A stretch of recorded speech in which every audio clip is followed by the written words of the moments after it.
Oh, really? I don't remember that part of the book. What was remind me?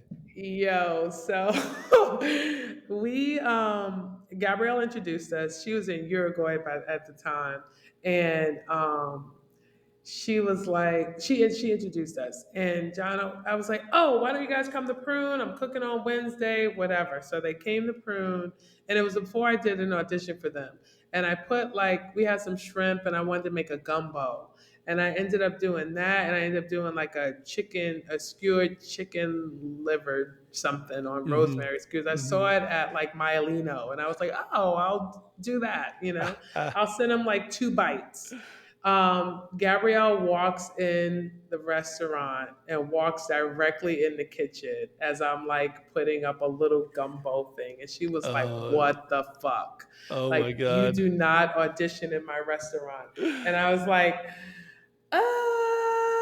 okay. I was like, I didn't know that that's what I was doing, but it was exactly what I was doing. And she Shut just you fucking down, walked, huh? like, she shut my shit down.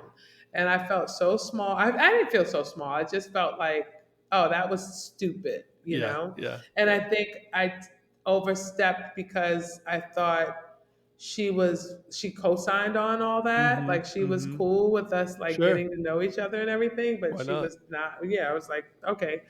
But yeah, so he came to Prune, did that, and it was funny because he thought the food was okay. He didn't love Mhm. it. Like he loved everything at Prune, and then the 2 dishes that I sent him were the 2 dishes that he didn't like that much. Oh my god. Oh my god. Because they weren't thought out dishes. They were Sure, just like yeah. something that I saw, and I was like, oh, I can put this on. Oh, we have chicken livers. I can like make this for him. Maybe I'll make a little special. Yeah, yeah, yeah. Wow, what a funny story. It was like one of those things where I was just like, oh shit, I just fucked this whole thing up. Yeah, yeah, Like yeah. I literally was like, You're okay, I'm yeah, not moving to Savannah. All right, Gabrielle's gonna fire me. yeah. um, yeah, so we ended up kind of like eating and talking and stuff like that. Came down and I saw the restaurant, and I was like, oh, I honestly, the first meeting, there was like these blueprints on the table, Okay. and he was talking about all these different spaces that were here in this restaurant. Mhm, mhm. And I said, I don't. I think it's too big for me. I don't think I can do it. But I'll go down and I'll look at it. So I ended up buying a ticket. He said he was going to reimburse me, and I'm like, am I crazy? Like I'm buying this ticket. I don't know this person. I'm Mhm. going to Savannah. Like what's going to happen? So he ends up picking me up from the airport and driving me to the restaurant. And I walked into the space and I immediately was like, I think I can do this. I was like, No, really? I That think I that can do quick, it. huh? It was pretty quick. It was definitely during the first visit. Like I yeah, it was. I It mean, was you that knew the quick. story of the space at that point, right? I knew the story of the space at that point. Me coming down to see the space was really to see the segregated bus area. Yeah. During we were talking about the blueprints, and he was like, well, this is the waiting room, this is the front part, this is the segregated waiting room. And I was like, wait, that's still intact? And he was like, yeah. And I was like, originally intact? And he was like, yeah. And that was a lot of like the drive of me coming down to Sure. see the space was like, oh man, this is kind of like a one of a kind opportunity. Let me look into this space. And I think coming down and looking at it, it was definitely intimidating. But before coming to see the space, there was no way I was going to do I was no way I was going to take the project. Like Sure. I was like totally in over my head.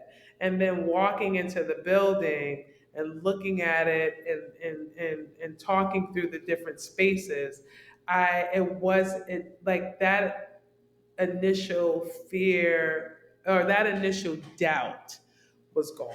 It was just like, why not? What do I have to lose? Sure, That yeah. was more the attitude shift. Like I don't have anything to lose here. For someone who doesn't really know the story, who might be listening, can you talk about the location and the space? what it meant to Savannah, and the history behind it? Right. So the Gray restaurant is located in um, a previously segregated Greyhound bus station.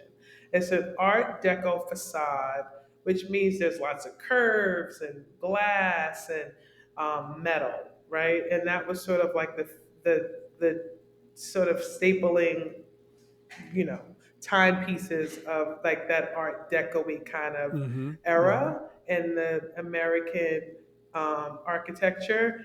The building was built in 1938, and it housed the original bus station. It housed the original bus station. One of the things that there are some key elements here. There were three decks for buses, three parking decks for buses. The bus station had a sleeping room for drivers. The Okay. bus station had a big coal room in the basement because it was the first AC air conditioned bus station in the South. It Wow. had two synchronized clocks in the main waiting area, and it had a women's parlor that was located upstairs in the bus station. So it has all these beautiful sort of nooks and crannies in the space. And it also had one of the things that they advertised is that even the colored waiting room was air conditioned. So Wow. it was, and it had a 24-hour diner in the front of the bus station called the Union News Cafe or the Union News or something like that. Okay. So it was like this really sort of like advanced um, space for Yeah, for the time, yeah. 1938. And it was open until, as a bus station, it operated as a bus station until 64, Okay. and it closed down. It closed down, turned into a restaurant. It was a restaurant. It's been an auto repair shop. It's been another restaurant. So when John O purchased the building, it was closed for about four. It had been closed for about 12 years, Okay. and the last iteration, it was a restaurant called Cafe Metropole, and Mhm. um, and it was a really sort of like, yeah, a young group of kids kind of opened up the space. It was sort of like Mediterranean. They were baking bread, and Mhm, everybody loved mhm. it. And then Jono came in, bought the building, and I think he knew it was going to be called the Gray. No, I don't know if he knew it was going to be called the Gray, but I think Yeah, he was yeah. leaning toward that name. And I think having me with him, just sort of black, white, and the gray, just sort of kind of made sense. I mean, it's incredible. I mean, yeah, I mean, black, white, and gray, it's called the gray, and just I remember Yeah. hearing this or reading about this, I'm like, "You gotta be kidding me. This can't be real," like, and, the history and the segregated rooms and, now you guys still have, like, the segregation aspect on the wall, right? Like, it Yeah, so the footprint of the bus station is still the same. So it's a historically preserved building. So all the spaces are the same.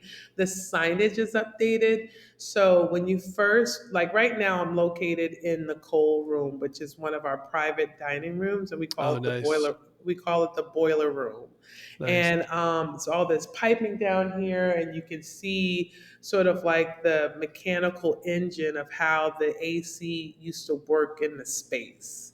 Wow. Um, Also, what's located on the lower level is the bunk room where the drivers used to sleep, and also the men's restroom. And it was segregated. So the white men's restroom was downstairs. And then when you go one level up, which is the main floor, I'm right below the colored waiting area. Wow. We never, and now we have it as our service area. There's also two bathrooms that are there. Um, and we renamed that area waiting room, Got it. because in my opinion, I thought if we named it colored waiting room, it would be a little too um, it would be a little too testy, I think. And I Yeah, think yeah. it doesn't bring anyone, it keeps everyone there in the past. It doesn't move anyone forward. But you can still, before the renovation, you can still see sort of like the ghost of the sign on the facade. Mhm. So waiting room is where the colored waiting room is, and that's where our service area is. Where when I say our service area is where the front of house staff, fills water bottles and they Sure. reset tables and stuff like that. Service stations, and then the main dining room is the main lobby of the bus station, and the front cafe is a small bar that we call Diner Bar. It has about 30 seats, and